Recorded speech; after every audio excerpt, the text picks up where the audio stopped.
Hi, welcome back. So we're bringing you Flashback Part 2. This is our last episode of the year. So I hope you've enjoyed what we've been doing over the past few weeks and learnt a bit, got on with what we're doing. So unfortunately tonight we were meant to have Professor Cecile Wright, but her internet is not working tonight, so she's not going to be joining the conversation. But we've got the lovely Samenua Sesher. Oh gosh, I knew I'd do it. Samenua Sesher, OBE. Samenua is the founder and creative director of Museums of Colour. She is a cultural management consultant, an unconscious bias trainer and coach. In 2008, she was a CLAW Fellow and was awarded an OBE for her services to the arts. Samenua is a People's Palace Project Associate and member of the advisory board of the Arts and Cultural Exchange, and is on the facility for Oxford Cultural Leaders. So thank you, Samenua. Thank you for coming. Thank you for joining us. Pleasure. What have you been up to?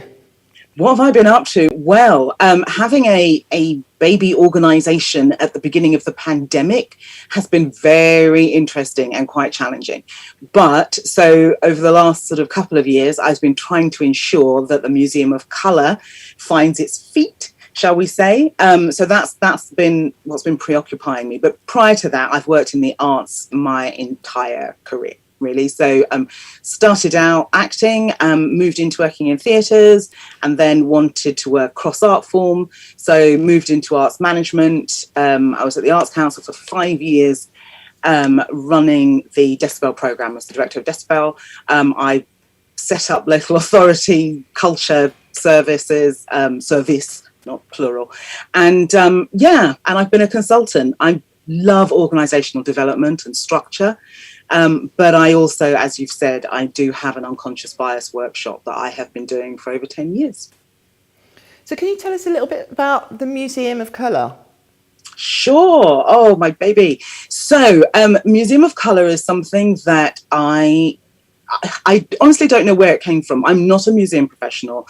There were 2 house museums at RBKC when I was setting up that culture service. And I did work quite closely with certain colleagues when I was at the Arts Council, but in the heritage sector, but it's not been my sector. However, when I found myself in 2013 thinking I want to do something about the palpable anger that I was feeling from people who were really successful.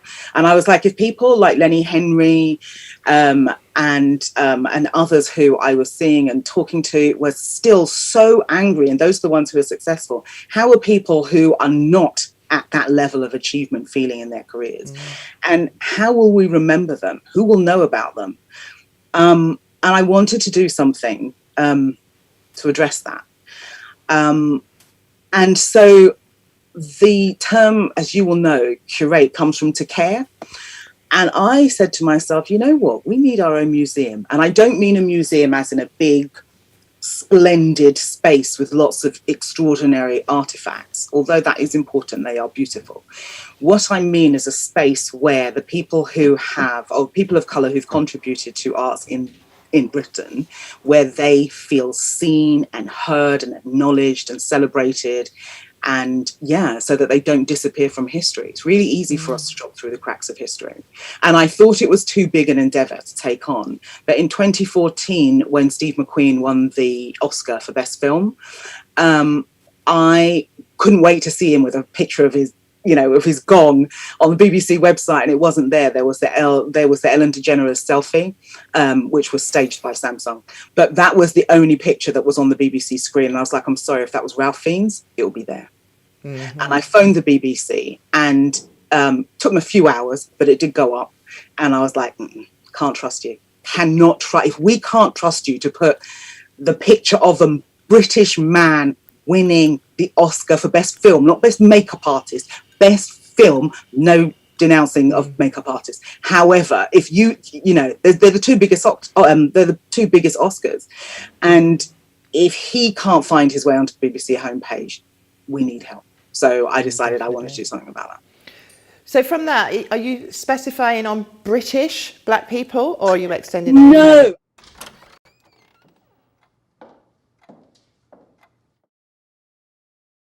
Hung up on language, because that can get old real fast, and it changes every 5 years. So but it's not just people of the African diaspora, it's definitely people of the Asian diasporas as well, and that's East Asian as well as South and Southeast Asian.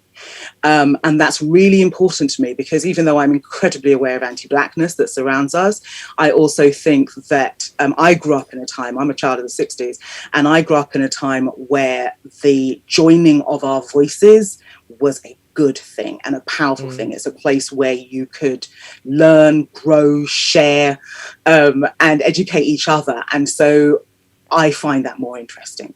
So for me personally, and that's what I wanted to do. So I've definitely, that's why I've made it about people of colour or people from the global majority.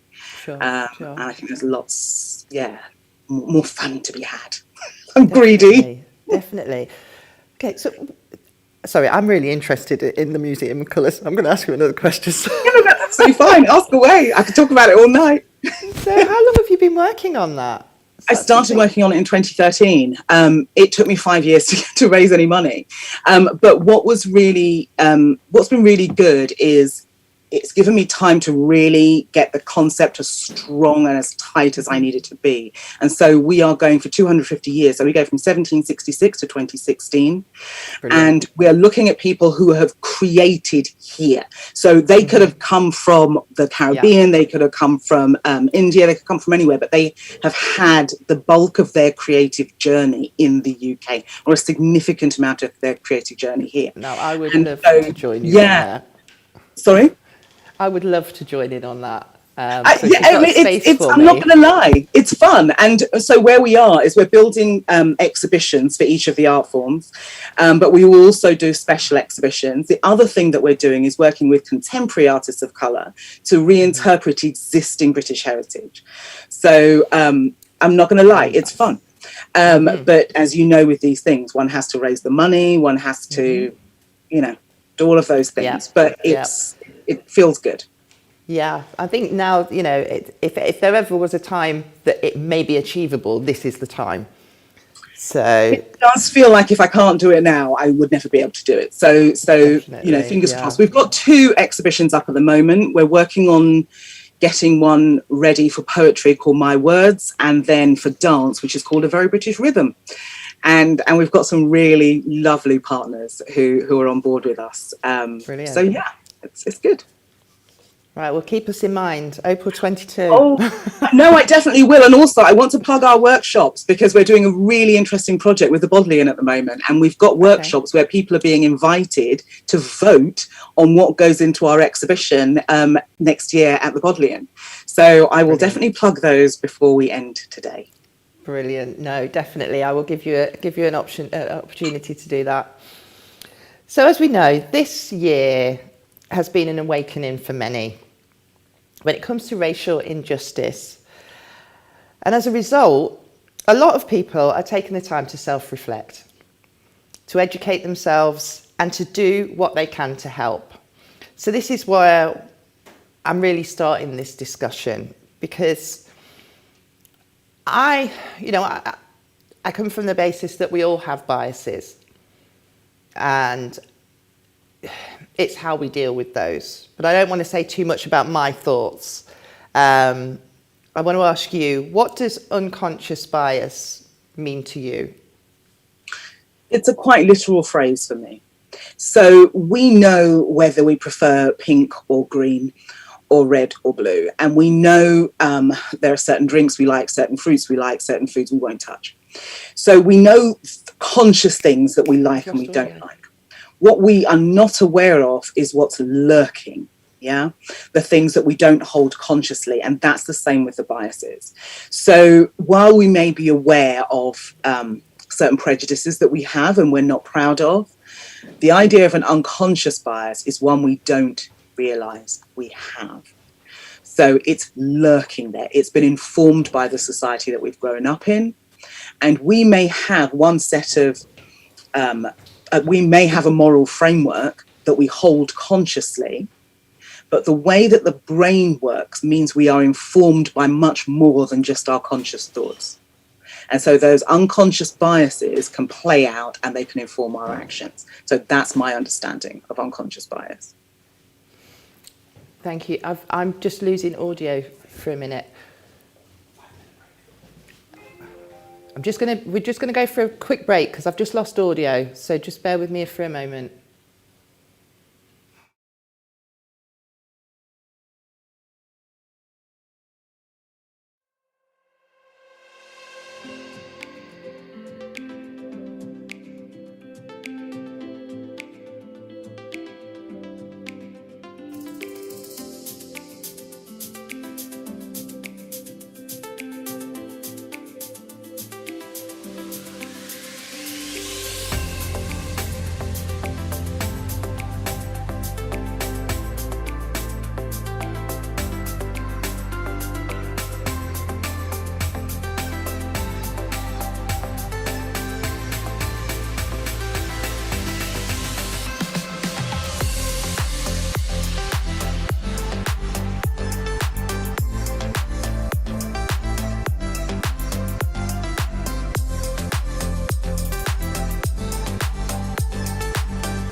So just to go back into that conversation, in some ways, it's like we're walking down or we're putting on an old cardigan and the cardigan's really worn out and we're still wearing it and we don't know how to change it or buy a new one.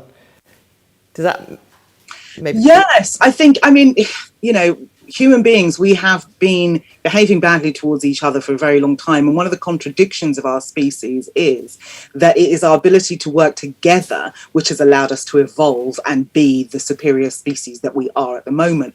But our inability to actually share our resources effectively is what is going to absolutely do for us as a species. So you would think we would try to understand this. And so the psychology behind it, I think, is really important. The science behind it is really important. And if the advertising industry can get its head around how to manipulate us into buying things we don't need and can't afford using this science, then surely we could take the same science and use it to try and understand our own behavior better to allow us to actually get along with each other. And so an unconscious bias workshop is no panacea, but what it actually can do is help you understand your brain. Mm-hmm.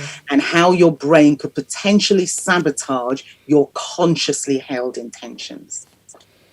And that is the big thing. We know that our brains think about things randomly. We know when we look at things, we can look at things, we instantly dislike them because of the colour that it is without actually tasting it or feeling it or whatsoever. And we know our brain does that. But what baffles me with the unconscious side of it is we know that we think that unconsciously. But when we make a movement, I've got to take this one out. I hear my voice, sorry. When we make a movement or an action that's caused from that idea that our brains, then it's not unconscious anymore. But when it goes from unconscious to action, it doesn't necessarily spend that much time in our conscious mind. So the conscious mind is where you make the decision about what to do. But if something is informed by an unconsciously held intention, the decision bit doesn't actually happen. So because you've been informed by information you didn't realize you were holding. So there's information that you study, there's information that you know that you hold from your work experience, your family life and so forth. But then there is all sorts of other information that is literally like soup that we swim in society, and we have all of that too. It's like when I don't know if this happened to you, but I would find myself unable to study, but being very able to sing the lyrics of a popular song that I had never bought. And I wasn't even sure that I'd heard, but somehow every lyric seemed to have embedded itself in my head. How did that happen? It is the same process by which we are amoeba-like, absorbing all the adverts, all the newspapers, all the television programs, everything that we've seen and heard, intentionally and unintentionally. And some of it is factually correct, some of it is really wrong. So yeah. No, I totally agree with that. But one thing I kind of mention when I'm talking about certain things, I had a photo shoot with a lovely lady that was trans, and I'm not used to being around trans people. And I had to really think about the way I spoke to her, the pronouns I used, and how I interacted with her. I can't say really think about it, but I was conscious. I was conscious that I didn't want her to make her feel uncomfortable and make sure she was comfortable in my space. Now, that's where it's, because the unconscious side of my brain was telling me all these things that, that we've grown up with. But my conscious side made sure I was so polite and I made sure she felt so comfortable. So this is where I kind of straddle with how unconscious is the bias. What's the crossover? So first of all, the existence of unconscious bias does not stop the existence of racism. Doesn't stop. They coexist. Yeah. So as does homophobia, and what we understand about all of these things is you can be a homosexual and be racist. You can be, do you know what I mean? You can be a person of African heritage and have prejudice against people from India. You can have all of these things. It's a mixed bag of nonsense. Yeah. But what unconscious bias is useful in helping us do is understand, especially those who want to, because people who hold certain positions and they hold them for whatever reasons they hold them, they're doing that consciously. And I don't think there's a lot you can do with that. Yeah. So when I do an unconscious bias workshop, I say, if you're a racist and you're in this workshop, I can't help you. Yeah. That's not my job. My job is to help people understand their brains and to help people who don't want to be racist, who want to be actively anti-racist and to be pro all sorts of, to be pro an equal world where we accept each other, work with each other in the best way that we can. That's who unconscious bias is for. So they can understand the ideas that they haven't consciously formed may inform some of their actions without them realizing that. And that means you have to bring that specific work that you were talking about doing when you were working with that trans woman, that work that you had to do that has to be done. And the truth is, it's not always comfortable, and it's not easy. And sometimes when life, especially when it's tough, you need a bit of easy. And so having to do that work all the time, we don't like the idea of. So thinking about times where it's really important that we do that work makes sense for me. Definitely. I kind of...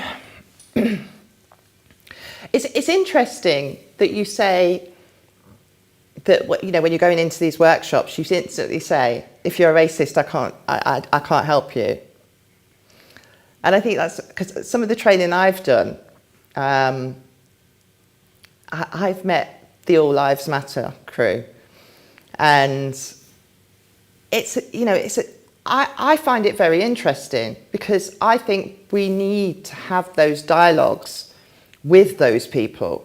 So if you are racist and you come into my sessions, I enjoy that, because the ones that already have the mindset to know that they want to learn more, you know, they're the easy ones. But when you've got them, the hardcore racists, you know, I quite enjoy just pushing that boundary a little bit and showing them where and how what's in their head is just obscured, and how and the irrational spaces that they come from. That's really interesting. I'm going to push back a bit on that, because I actually feel that the self-declared All Lives Matter racists are easier to deal with. I actually feel the problem is the ones who are sure of their liberal credentials, and they are very sure of the space that they occupy in society, and do not realize the damage that they do without noticing that they're doing it. This is the issue for me. With that. Yeah, the ones who know where they stand, they, you know, it's like, it is what it is. You know what I mean? It's like, it's not that I won't have a conversation with a racist. Oh, they're invaluable and often enjoyable. But it's actually those who are very sure of their liberal credentials who are more problematic, especially because they pretty much run the country. So it is, the workshop that I do came out of when I was at Decibel, and I was sitting there, and it was at a particular time when there was still art, there was still money in the arts, right? There was money, and the Arts Council was very publicly declaring the millions that it was putting into this program and how it was going to look at specifically racial inequality across all its art forms. And so there was a huge amount of expectation, and there was a lot of goodwill. There was definitely a lot of grumbling, but there was also a lot of goodwill. And I was like, how can all these people who say they want to change believe themselves to not be racist in any way? How can they keep creating a system that keeps all of these people on the outside? How are they doing that? I cannot go into this job assuming they're all racist. I have to figure something out. And that's when I started to think about things. And I came up with this idea called subliminal stereotype buying. So basically, you're buying into stereotypes without realizing that you have. And then when I started to do the research, that's when I found Kahneman and all the other writers. I go back to Kahneman because he's wonderful, and started to understand about unconscious bias and go, okay, there's something else going on here. And I wanted to share it because when people are very sure of where they sit politically, morally, and they still keep creating and putting up these barriers and keeping people out, for me, that's where the difficult conversation has to happen, because those people are very confident of who they are and what they stand for. And I'm like, yeah, but look at what you're creating. And I love the stance that you're coming from, because I think listening to you, I think I kind of come from the opposite, where I just think that everybody's racist until you prove me wrong, which I know it's not a great place to be, but I just, you know, I don't think that's the opposite. I don't think that's the opposite at all. And I think because we grew up in a society that is, even though our government doesn't want us to believe it is, structurally racist. It is it is built in, it is baked into capitalism. Yeah. So we know that capitalism is based on, successful capitalism is based on having a very large, very cheap, preferably free workforce. That comes directly from slavery, right? So, you know, I could make money. I could run a very successful business if I did not have to pay my staff, right? So, and if you look at the geopolitical shifts that are happening now in society, they are happening because those places in the West that made significant money from slavery and whose economies were built on that, they like to think that they were built on them being more intelligent, them being more civilized, them being more cultural, etc. However, they weren't. They were built on them lying and stealing and brutalizing others.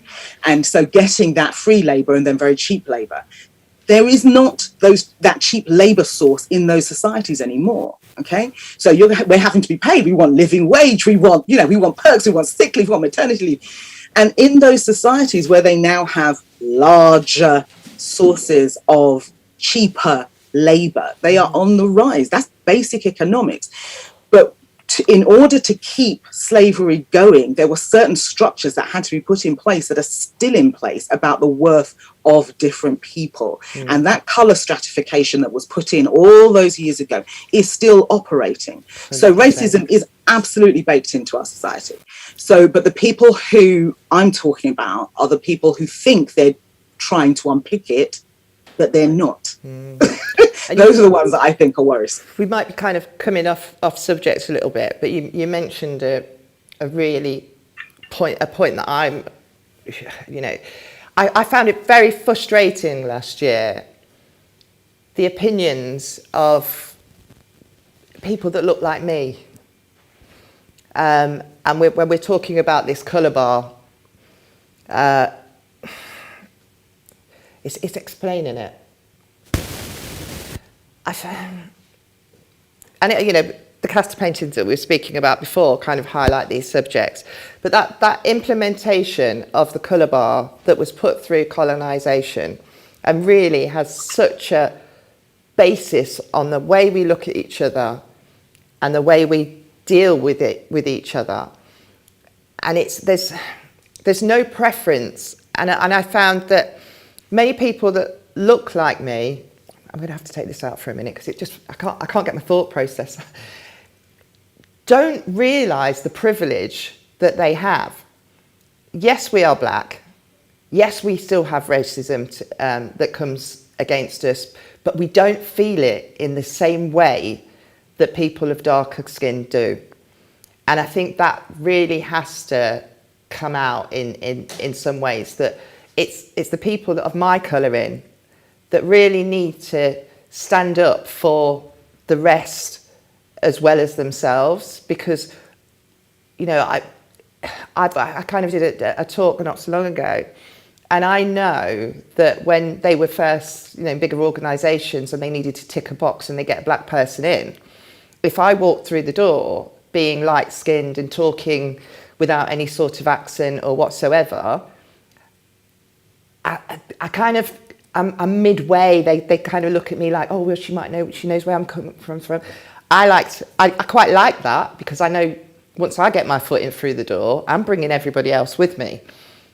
So, you might have wanted to go for the darker one because you might have been a bit easier in getting me through the door. But I think it's something that people of lighter skin really need to get their heads around. And it's not about being better than anybody else or not being as good as anybody else.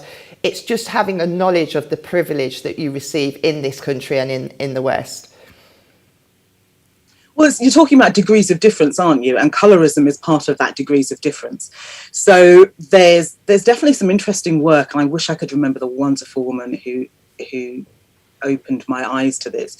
But there's some very interesting work around degrees of difference. And the idea is that we can only handle maybe one or two areas of difference, definitely no more. Mm-hmm. Yeah.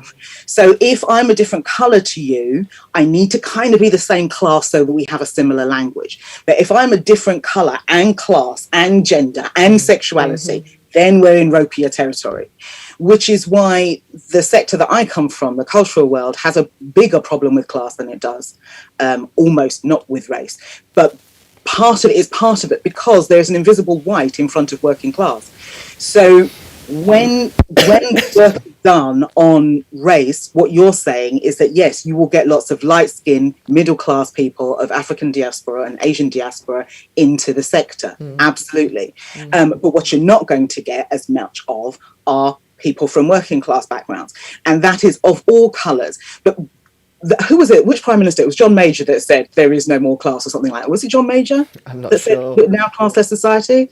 But essentially, it's laughable because at the time when I was at the Arts Council, the BBC did a series called White. Yeah, the whole series of programs was called White. What they were actually exploring was working class whiteness in a racially stratified world. But it was called White, which is extraordinary because they didn't give themselves a color. They only gave the working class people the color. So I don't know what color they thought they were. I don't know, purple. I don't know. But it was extraordinary to me, this absence of reflection on own's behavior. So, but what you're saying with regards to those of us who are lighter skinned, who are able to articulate themselves and so on and so forth, is yes, we absolutely have to own the space that we occupy and think about how we use it with a degree of responsibility. That's what I think I'm hearing. Yeah, definitely. Exactly. Right, I'm going to just play a video now, and it's called Our Hidden Biases. So it's about 4 minutes, so we'll be back with you. Okay.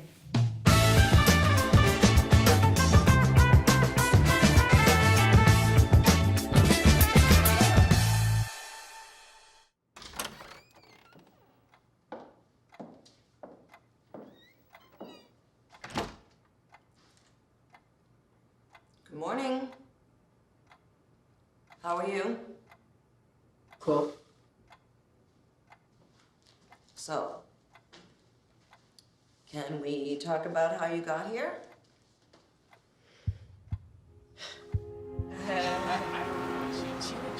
You think I got a funny looking face? I just thought it was funny. Hey kids, I'm telling you, go right here. Man, we ain't doing nothing. Go right here before I'm called cops.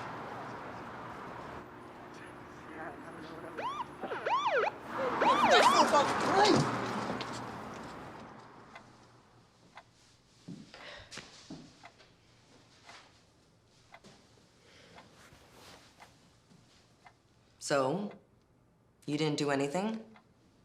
Nope. Then what's all this?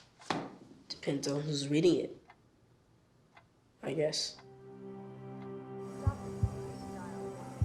Well, looks broken. Skateboarding, huh? Yes. Is this the first time you've hurt yourself? No, I get hurt all the time. At home? At home? He hurt himself skateboarding at the park. Okay, ma'am. I'm gonna have a counselor come in and speak with you. A counselor? For what? He's okay. Well, I done told you them tricks were gonna put you in the hospital. I'm sorry.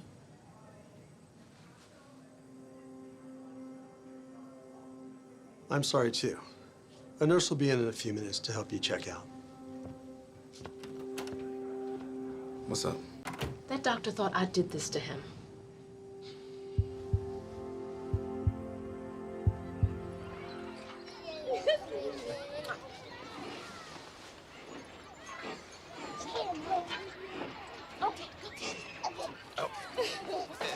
How you doing?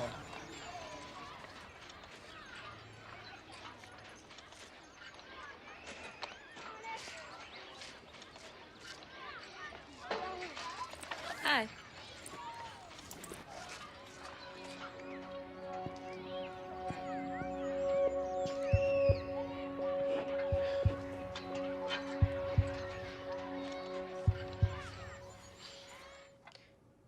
It ain't fair. Fair has nothing to do with this. This is about you taking responsibility for your actions. Look, I know so many young men just like you that didn't do anything. And yet, most of them are in prison. You don't know me. I ain't going to no prison. If you don't want to end up in prison, you're going to have to get some new priorities and probably some new friends, too. Look, you're not getting any younger. You need to get an education so you can get a good job. Like you just like everybody else. You think you see, but you don't see. You see what you want to see. I see what's in this folder. It shows me what you've been doing. I ain't doing nothing. I am not doing anything.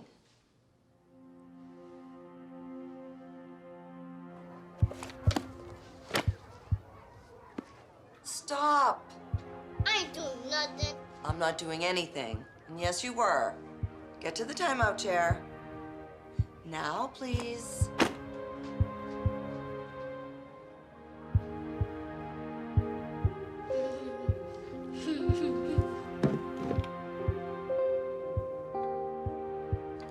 I'm sorry.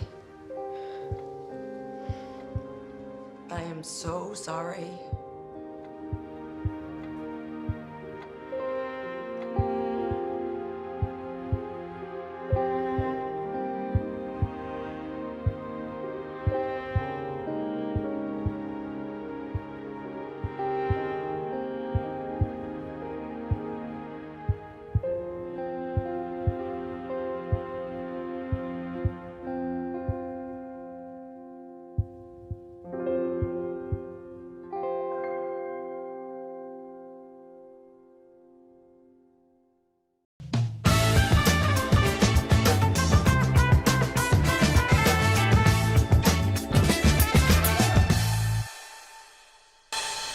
Hi, and we're back.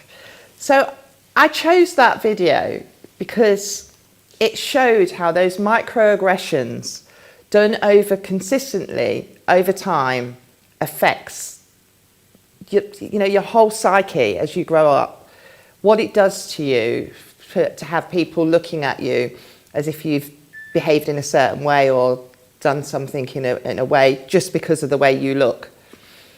I'm going to take this out, sorry, and I'll keep on doing that. So what I wanted to ask in my next question was, are biases developed from a racist system? So basically what I'm saying, our society, we know there is, we're living in a racist society at the moment. I think that we've definitely got some issues. I know they had the SOA report saying that we were all great now, everything's fine, there's no racism in England. But, I think logically, it's telling me off if I don't put it in. Logically, we know that there are issues, and it's with the system. It's with what's going on behind the scenes, and how we can't just kind of change that just for, sorry, the sound's gone funny and it's throwing me off again. So we can't expect just changing one person for that to change the system. Have I made any sense there? Because I know I'm looking at that computer and I'm hearing all sorts of things here as well. Take a break. Can you hear me? I can hear you.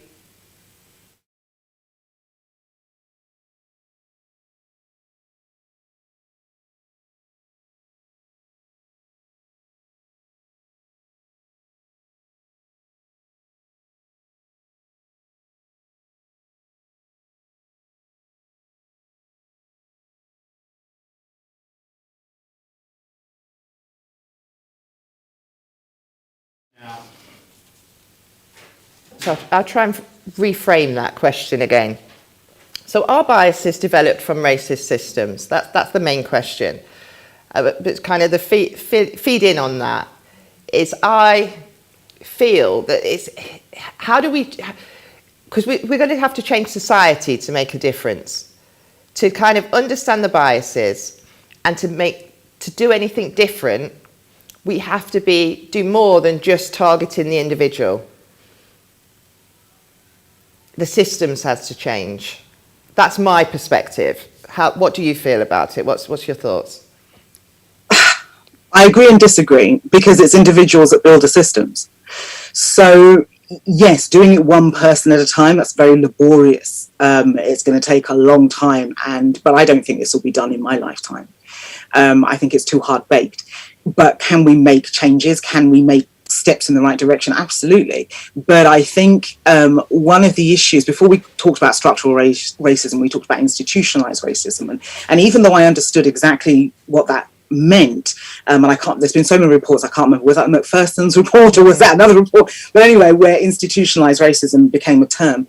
My problem with that was that it was as if the racism was in the walls. And of course it isn't, it's created by the people. Yeah. So you have to raise the understanding of how hardwired racism is into our systems and into our way of thinking in order for the people who build and run and maintain those systems to change them, because that's the only way they're going to change. It's not a business that is going to unravel itself. People have to go, okay, this is broken, this is a bust.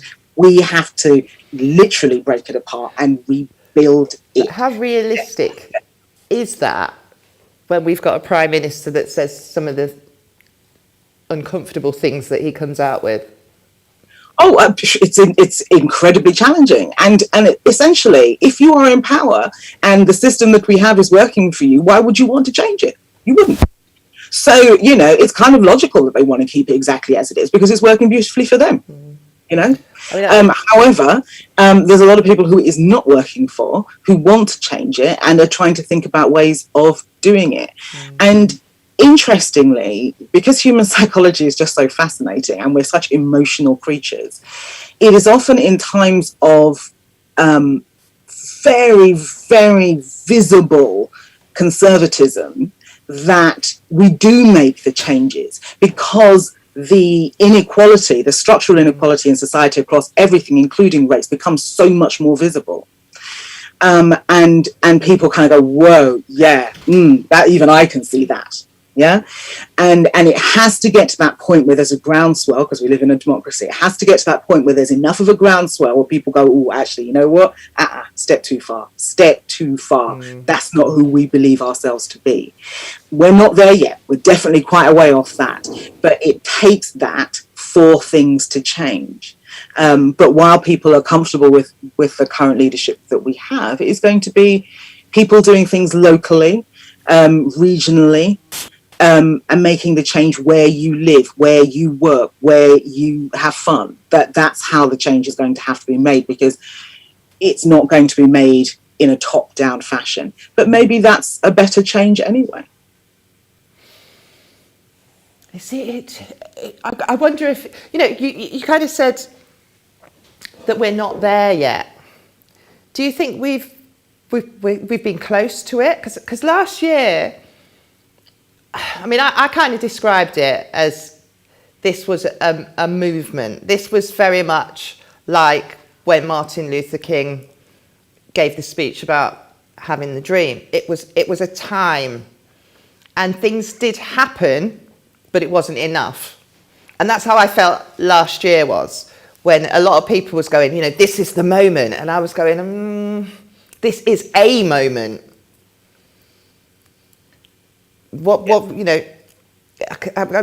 I'm interested, because you're saying we're far away from it.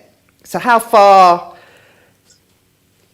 I think you did mention it maybe not even in our lifetime. So yeah, but I think I remember when Obama was running for president, and my partner said to me, "No way they're putting a black man in the White House," and there he went, and I was like, "Ka-ching," because I knew he was going to get in. Yeah, I did. Sadly, I also knew Trump was going to get in, because Trump was a reaction to Obama.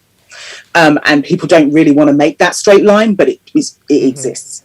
So what I think is really difficult for us to understand is that there isn't a straight line of progression. Things don't just sort of get a bit better and a bit better and a bit better and a bit better, and at the top there's nirvana and at the bottom there's hell. It's almost secular. So things, depending on your age and depending on sort of your experiences, I know that in the 90s, it did feel like there was a trajectory that felt like it was going in the right direction.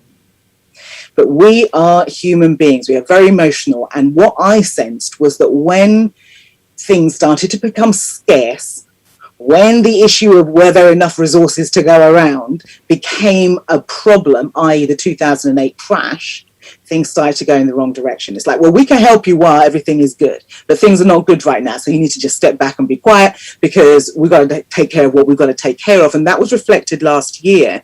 If you remember, the then Culture Secretary, Oliver Dowden, when he was talking about the money that was going to support the cultural sector, he talked about having to save the crown jewels. Yeah, basically everything else can just go. Now that's not what happened, but that was the sound bite of his of what he said. And so it's that sense that things don't just go in one direction; they go a bit forward and then a bit back, and a bit forward and a bit back. And what you hope is that you're going to make a leap forward that is so far that it's hard to go back to where you were before. That's what you're hoping for.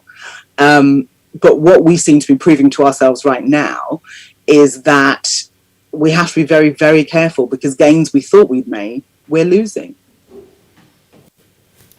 Do you think it's, especially, I mean, I know you were still working within unconscious bias and understanding biases for many years now, but for most people, it's very new. And it's something that they are just tapping into. How, moving forward, how do you think that's going to affect the society that we're in at the moment? Is it going to make a big enough change? It depends on whether it loses its credibility. If we take ourselves back to, we are absolutely talking about unconscious bias, but if we take ourselves back to when we first started talking about political correctness was just a language that was shaped in order to help people be mindful of other people's positions and perspectives in life. And it became a byword for being ridiculous. Yeah.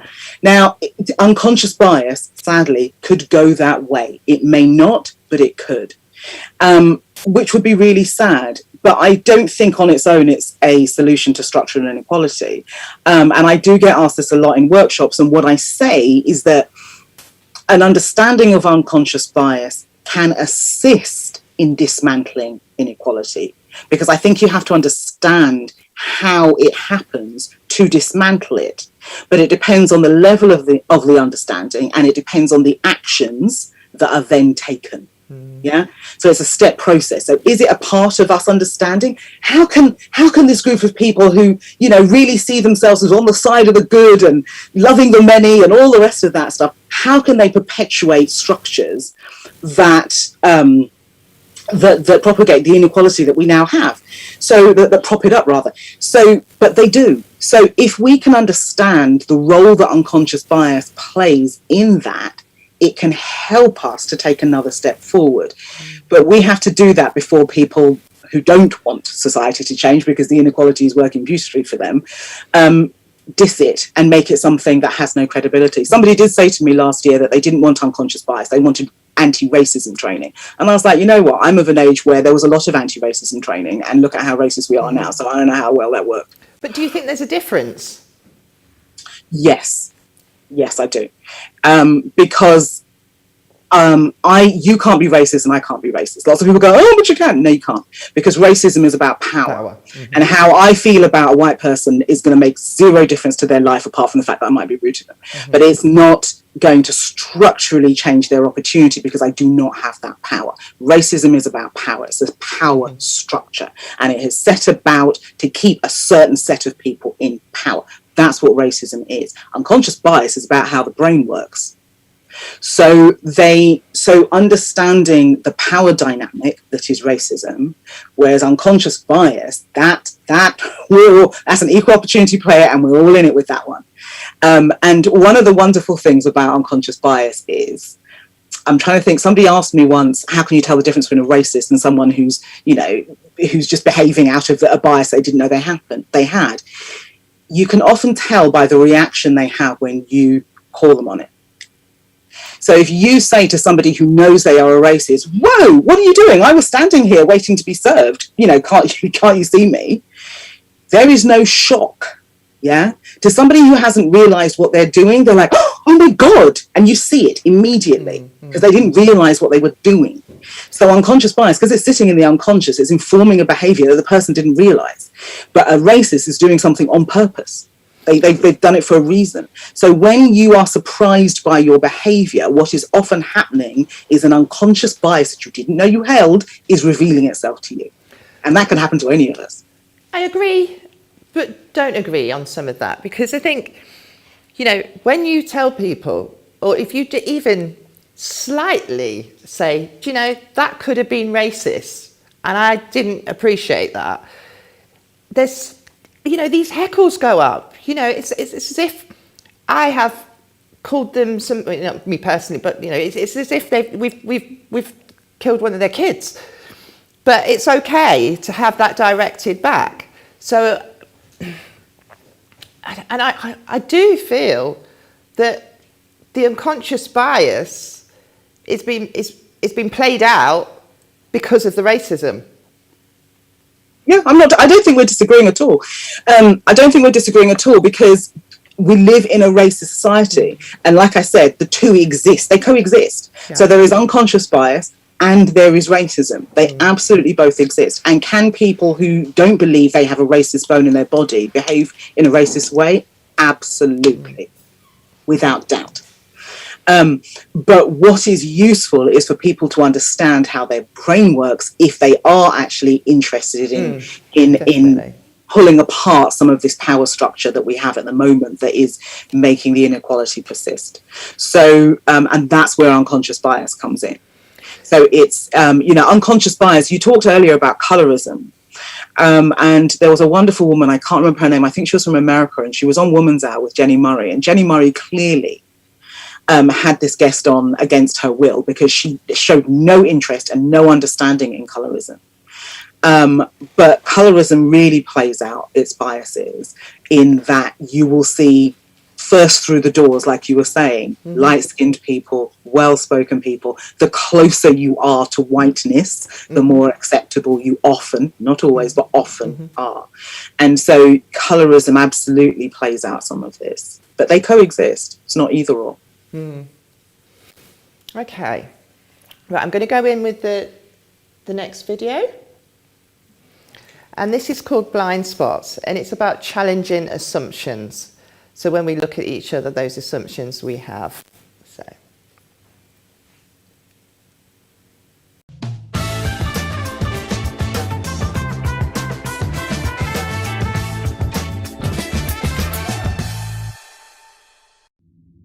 Are you seriously considering her as a candidate? Just don't trust her. She's a woman. She's a woman. This is a man's job. She's clearly not educated. Really not. Does she even speak English? That's not me.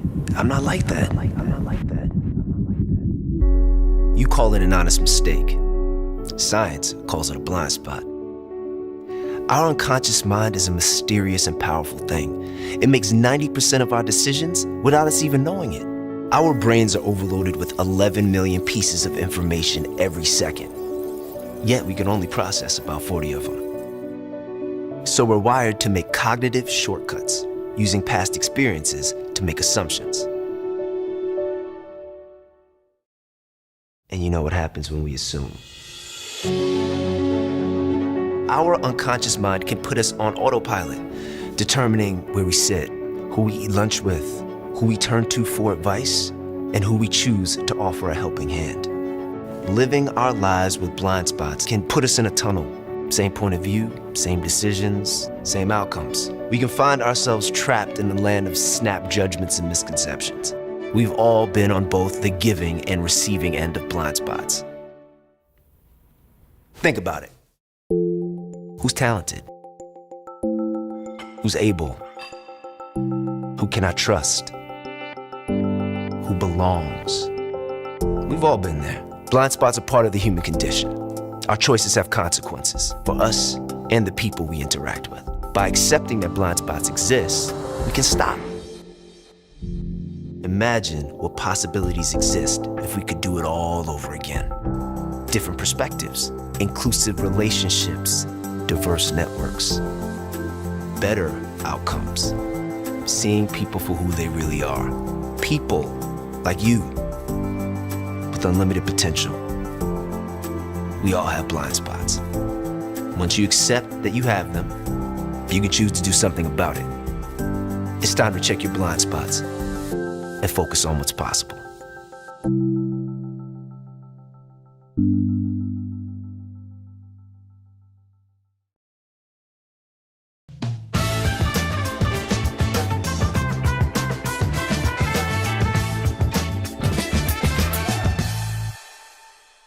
So we're back and investigating the blind spots that we all have and really trying to understand if those blind spots are unconscious, or are they rational? Do we know what we're doing? Are we using them as a scapegoat for racism? How do we feel about this? So that is the title of today's event. And I know we've kind of gone back and forth on it a little bit. But really, my feeling is it's being used as an acceptable way to tolerate racism. You know, if they do something, oh, but it was unconscious. I didn't realise I was doing that. I didn't know I had those thoughts. But really, you got those thoughts. We know why. We know we're doing it. We may not like the reasons behind it, and we may understand that we think like that because of the experiences we've had as we've grown up, the things that we've seen on TV and the newspapers, the media and whatsoever. But we still logically know that this is wrong. I know that I meet up with racism, not on a daily basis, I'm not going to say that, but at least every couple of months, there'd be something where I kind of go, but then I have to think about it myself and kind of rationalise, is that racist? Is it me? How do I feel about that? Was it done on purpose? Wasn't it? So even being the victim of it, I'm still having to make the decisions about it, how I respond to it, how I feel about it. And to a certain extent, let's put it in a different way. I'm saying, earlier on, I think I go on the space that I think most people have racist tendencies. And that's no matter what, I totally agree, it's about power. But I don't go into every conversation I have with a white person thinking, I don't want to talk to you because you're racist. I don't do that. I give them the benefit of the doubt and I talk to them and I understand who they are and what they are, and we, normally we have a great dialogue. So how unconscious is it? Is it being used as a scapegoat? Does unconscious bias, it's interesting. I meant to actually ask you about this before, but because I don't know if scapegoat is the right word, I wonder if unconscious bias is blamed when somebody has been racist. I'm sure it is. Yeah, it's like if they, we're a cunning species and we will say and do anything to remove ourselves from blame. And something you said earlier reminded me of the idea that where we are at the moment, it is worse to be called a racist than it is to experience racism. So the conversation is all about the people who actually behave in the racist way rather than the people who are having to operate, live, love and have careers in a racist society. So one of the fascinating things that came out of the George Floyd situation last year and his murder was a questionnaire that basically said that Black Lives Matter and that movement was bad for race relations. Well, it's supposed to be bad for race relations because it's trying to dismantle racism. So, but the idea that somebody had actually put together this questionnaire to pull out this data was indicative of how important this is in our society, how deeply entrenched it is. So that basically the problem of that race relations is an issue. Of course, race relations is an issue because it's a racist society. So there is a problem in terms of the relationships between the races. That's what race relations is. If you want to improve it, you need to dismantle racism, not pretend it's not there, which is what I suspect lots of people would like us to pretend is the case. But it is there, and we know that it's there. So, and as long as it exists, we're going to have to tackle it. But, that's kind of it. somebody said we are at, I can't remember who it was, but basically we're at war. I know myself to be at war. So, and there have to be different tactics in war. Different generals will have different ways, and different people will approach it in different ways. But I'm under no doubt about that. And what they were saying about being at war, I watched something last night, I think it was on Channel 4, one of the Black History Season programmes they had on, and it was an actor, I can't remember his name, and he said about going to the Caribbean, and everybody he saw, in the bank or in the police or whatsoever, would all look like him. And he said when he got on the plane to come home, he started to cry. And when it landed, he kind of felt his armour going back on to have to deal with his home. Because this, we live here. This is our home. I was born here. And it was so interesting.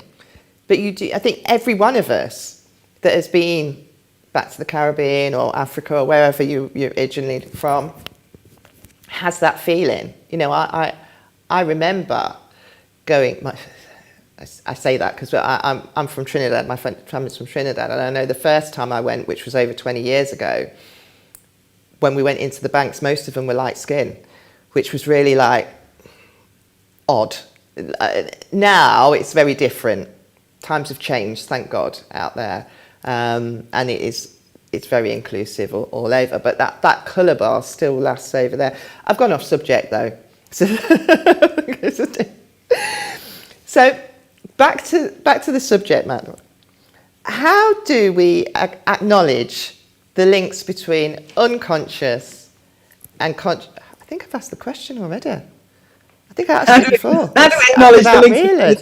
Yeah, the bias that leads to racism. Because we've talked about society, we've talked about the systemic racism, and we've talked about knowing that it's a society problem. I'm a true believer that this is a society problem. But I'm trying to think how to swizzle it so we get a proper question out of it.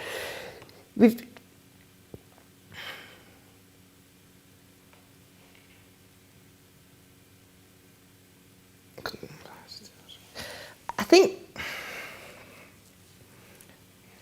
what I'm trying to say, or what I want to ask, is where do we go from here?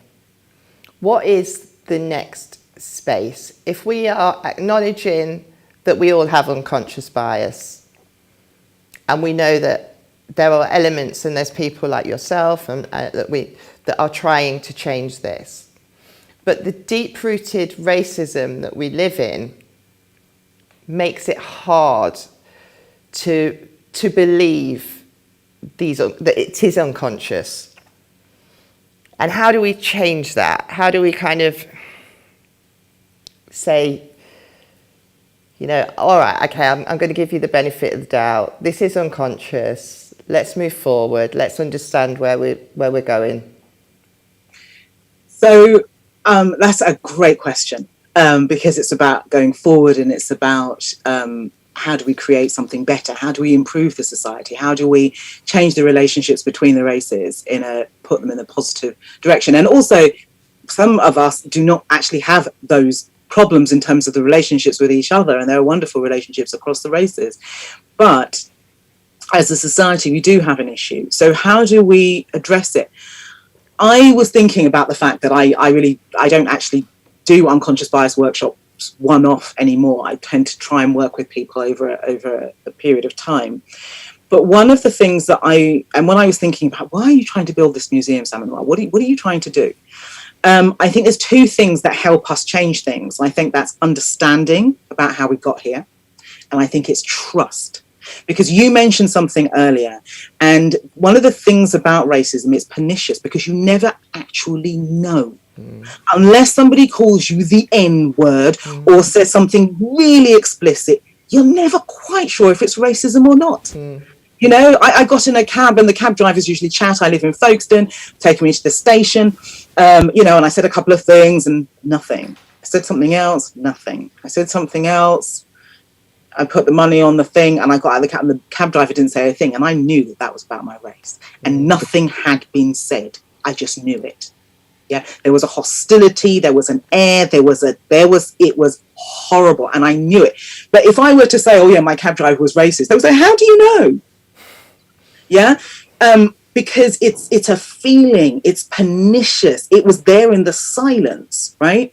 So what I think we're going to have to do is understand how we got there. We're not walking around with some big chip on the shoulder. This is some actual stuff. Yeah, so we have to get real about the stuff. But then we do have to say, we want to get to a place where we can trust each other.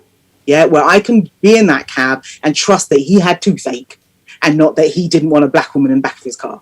Yeah, to get to that place of trust. So how do we build trust? And I don't think we can build trust without the understanding, because we have to understand, as Stuart Hall said, we're over here because you were over there.